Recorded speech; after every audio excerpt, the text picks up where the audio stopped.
Hello guys, for today's video, magluto ako og sinulang isda with kamatis.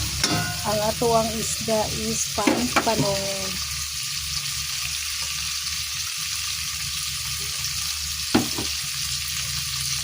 Ayan guys, ato nang inunod ang atong bilog na pampanong. Ayan. Tapos yan guys, sabawan ko yan. Kailangan masabawan natin ng ating pampano.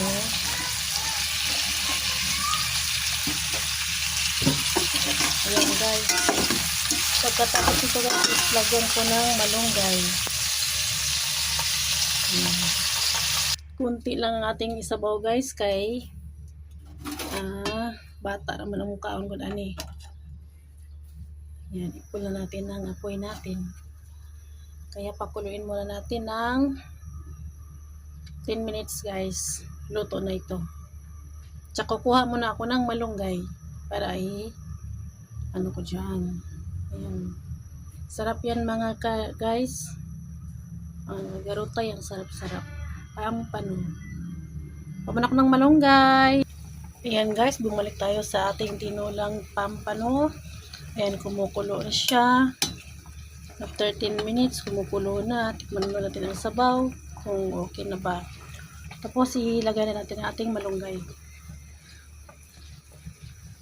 Bango. Oh, ang sarap. Sarap talaga ang pampano guys. Ngayon mga guys, nandito ang ating malunggay. Mahiwagang malunggay natin, ating ibuhos na. Ayan. So, kailangan natin sa malunggay ay hindi natin pakuluan ng sobra. Mga 5 minutes ang malunggay. Siguro, naluto na yung dahon. Gusto ko yung green pa. Ayaw ko ng brown. So, parang naluma na yun. Ayan. Ayan ang ating pampano. Ayan guys. 5 minutes lang mag-green ang ating malunggay, tsaka kunin natin agad. Kaya kayo guys, kung gusto nyo ng sabaw, kung mahilig man kayo sa sabaw, ayan, kung may isda kayo dyan, hala, sabawan nyo na. Kasi ang sarap-sarap kapag may sabaw, lalo na malamig, ay sarap talaga maghigop ng sabaw. Ayan. And guys, lutong-luto lang ating malunggay. At patayin na natin ang ating apoy. Ay, ang init. Yan. Kalmahin na natin guys. At ngayon ay natapos na.